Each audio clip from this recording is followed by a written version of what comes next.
it from the rip with decarboxylation. Actually, even before that, what can you use to infuse? You can use flower, CBD flower, you can use concentrates. There's so many concentrates, as I'm sure you're aware. You can use already vaped weed, you can use rosin pucks, you can use, I'm trying to think of anything else that I'm forgetting. There's probably a couple others I just forgot, but basically anything that's cannabis you can use to infuse for the most part. You could even open old carts and infuse with those. Don't necessarily recommend that, but you can. So the next step is decarboxylation. The vast majority of products you're going to need to decarb apart from things like distillate. So decarboxylation, as you've probably heard me talk about, if it's not your first time tuning in, and if it's your first time, please hit that button. A decarboxylation is a process of activating your cannabis. So you're turning the THCA into THC. So you need to add that heat to it. The most common way is just to put it in the oven. If you're using the mason pot, just put your flour or concentrate in the mason pot jar. We have a thermometer on there too. Put it in the oven, 240 degrees for 40 minutes. You now have an activated product.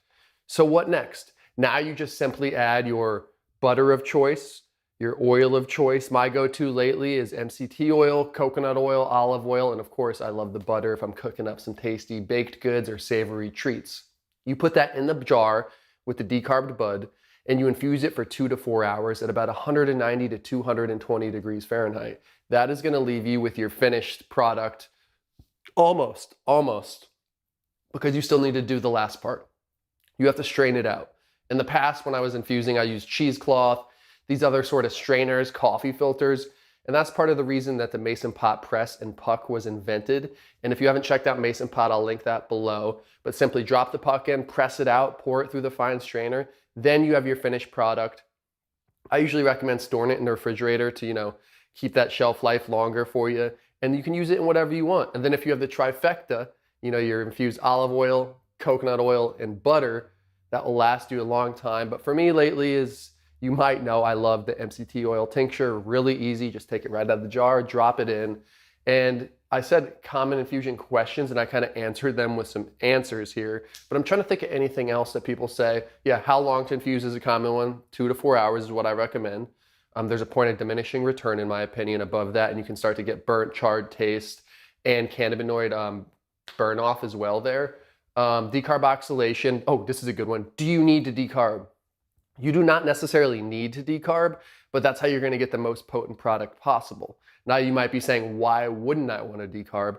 You might want to decarb to have more of those terpenes in there, more cannabinoids, because things burn off at different temperatures. So even if you took your straight raw flour, and I've done this before several times, even if you take your straight raw flour, put it in a jar and add coconut oil to it and infuse it, it's still going to work, and it's going to have most likely a higher terpene percentage in there, but it's just not going to hit as hard on the THC side. So if you're somebody that's really, not necessarily even low dose, you can try it out yourself. That's called a passive infusion, when you don't activate your cannabis, and an active infusion is when you do decarboxylate. So it's not necessary, although I do it probably 90% of the time. Some chefs don't like to for the flavor as well. Again, play with it, do you. There's also a little hack I like to do, not necessarily a hack, but just a little thing.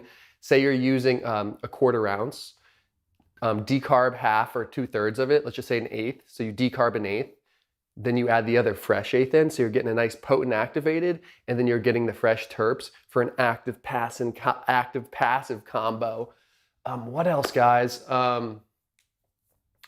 Can you use this in edibles? Yeah, you can make your own gummies, chocolates, smoothies, anything, dude. The world is really your oyster here when it comes to infusions and the DIY. I'm just trying to think off the rip any other random questions I would get. Yeah, that's about it, guys. Let me know if you have any more questions, and I'll definitely address them on the next video. Thank you for chilling, True Buds. Love you guys.